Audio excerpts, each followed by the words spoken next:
आज है ईद और आज ईद के मौके पर आप सबको ईद की बहुत बहुत मुबारकबाद। इस वक्त मेरे साथ बातचीत करने के लिए एमिनेंट जर्नलिस्ट सोहेल काज़मी मौजूद हैं और कहीं ना कहीं वक्फ बोर्ड को जिस तरीके से ये एज अ मेंबर रिप्रेजेंट करते हैं, तो इन्हीं से आज हम ईद के मौके पर बातचीत करने वाले हैं। और कल के दिन जो प्रधानमंत्री नरेंद्र मोदी ने पूरे जम्मू कश्मीर को ही नहीं बल्कि पूरे भारत को ईदी दी है, उसके बारे में भी बातचीत करेंगे। सर, सबसे पहले तो आपको ईद की बहुत बहुत मुबारकबाद। सर, साक्षी मैम, आपको, आपके चैनल को, आपके पूरे परिवार को ईद की बड़ी हार्दिक शुभकामनाएं। सर, कल के दिन हमने देखा प्रधानमंत्री नरेंद्र मोदी जम्मू कश्मीर आए थे और ईद के तोहफे के तौर पर उन्होंने एक ऐसी रेल का तोहफा दिया है जम्मू कश्मीर को जो यहाँ से सीधा श्रीनगर जाएगी।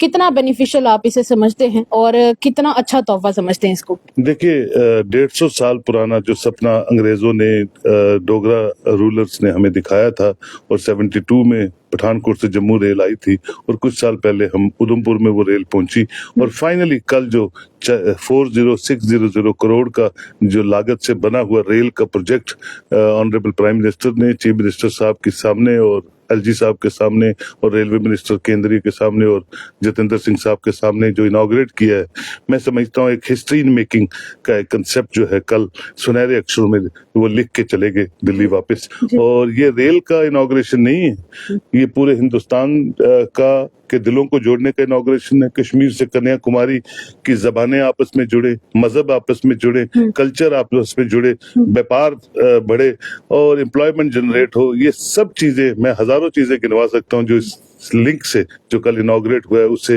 जम्मू कश्मीर को फायदा होगा और पूरे भारत को फायदा होगा।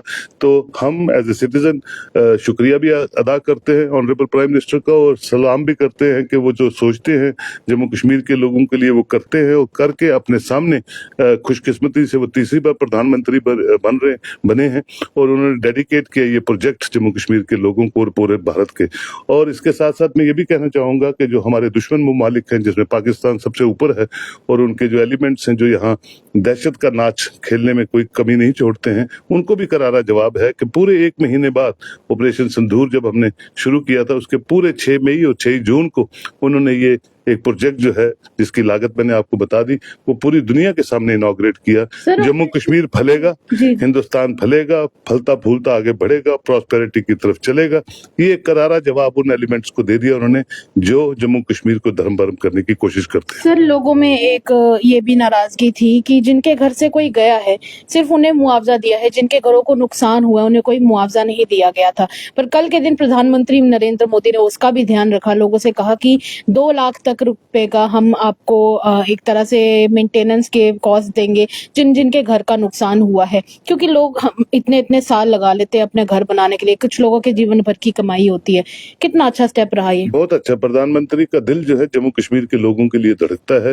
ये पहला प्रधानमंत्री है जिसको मैंने 35 सालों में अपने कैरियर में देखा है जो अपने टेन्योर में 30-35 बार जम्मू कश्मीर का दौरा कर चुके हैं। और जब वो जम्मू कश्मीर में आते हैं कुछ न कुछ वो यहाँ शगुफा दे के जाते हैं जम्मू कश्मीर के लोगों को। और मैं समझता हूँ कि 140 करोड़ का प्रधानमंत्री का है वो, और यहाँ इतनी रियासतें हैं, इतनी यूनियन टेरिटरीज हैं, फिर भी वो जम्मू कश्मीर में वक्त निकाल के आते हैं और इन चीजों का जिक्र करते हैं जिन चीजों की आप बात कर रही हैं कि पुंछ में जो लॉस हुआ, उड़ी में, टंगधार में जो हुआ, उनके जो लोग इस दुनिया में नहीं रहे या जो इंजर्ड है या जिनकी प्रॉपर्टी डैमेज हुई है उनको भी अपनी स्पीच में उन्होंने इंक्लूड किया और उनके लिए भी कुछ ना कुछ एक्स-ग्रेशिया रिलीफ जो है वो अनाउंस की। मैं समझता हूँ और भी चीजें हैं जो मुख्यमंत्री ने कल उनके सामने रखी हैं जिसका संज्ञान वो जरूर लेंगे जब वो दिल्ली वापस जाएंगे और पार्लियामेंट सेशन जब शुरू होगा वहां भी एक हेल्दियर डिस्कशन होगी। जो चीजें रह गई हैं उसमें प्रधानमंत्री जरूर पहल करेंगे और रिहेबिलिटेट करेंगे एक स्पेशल पैकेज से रजौरी पुंछ को भी और उड़ी को भी। मैं समझता हूँ कि आने वाले दिन बेहतर होंगे, आने वाले दिन खुशहाली के होंगे, इसकी पूरी उम्मीद है। सर, कुछ ही समय में अमरनाथ यात्रा भी शुरू होने वाली है, अगला ही महीना है, तो आपको क्या लगता है कि इस रेल के जरिए कितना टूरिस्ट जितना आता है उसके आने में वृद्धि हो पाएगी? क्योंकि श्रीनगर तक ये ट्रेन जा रही है और कहा जा रहा है कि बाद में सितंबर के बाद तो दिल्ली से ही सीधा ट्रेन जाया करेगी, तो आपको लगता है कि इसकी वजह से अमरनाथ यात्रा के जितने यात्री हैं उनकी गिनती में भी एक बढ़ावा होगा? बिल्कुल होगा। देखिए, रेल एक सबसे सस्ता माध्यम है ट्रेवलिंग का, और 710 रुपए की टिकट जो है वो आपकी सिटिंग की है, और जो दूसरी एग्जीक्यूटिव क्लास है उसकी 1320 की है। तो कोई भी ऐसा माध्यम नहीं है ट्रांसपोर्ट ट्रांसपोर्ट का जो इतना वायबल, इतना खूबसूरत और इतना सस्ता है, मुझे लगता है एक आम शहरी, एक आम मजदूर, एक आम लेमैन जो है वो इस पे सफर करेगा और इसका फायदा लेगा। और मैं आशा करता हूं कि जितनी चीजें भी इनॉग्रेट होती हैं उसका जमीनी हकायक पे कहीं ना कहीं लोगों को फायदा होता है और इससे व्यापार बढ़ेगा,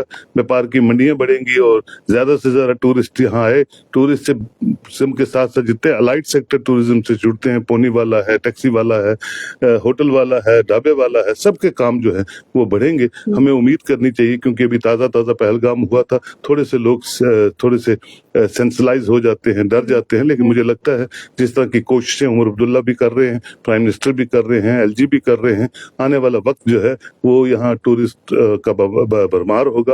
और 70s 80s की इरा जो पूरा बॉलीवुड और हॉलीवुड यहाँ शूट करेगा, तो मुझे लगता है हर घर में एक नया आयाम जो है प्रॉस्पेरिटी का आने वाले महीनों में आप जरूर देखेंगे। तो ये थे मेरे साथ एमिनेंट जर्नलिस्ट सोहेल काजमी, और इन्होंने कहा है कि प्रधानमंत्री नरेंद्र मोदी ने इस बार जो ईद का तोहफा जम्मू कश्मीर को दिया है, इसकी वजह से जम्मू कश्मीर के जितने लोग हैं उनके लिए एम्प्लॉयमेंट जनरेशन होगी, उनके लिए और भी कई सारे तरक्की के मार्ग इसके द्वारा खुलने वाले हैं। आपको क्या लगता है? अपनी राय हमारे कमेंट सेक्शन में जरूर व्यक्त कीजिएगा। फिलहाल के लिए इतना ही। आप सब लोग तमाम अपडेट्स के लिए देखते रहिए द अर्थ न्यूज।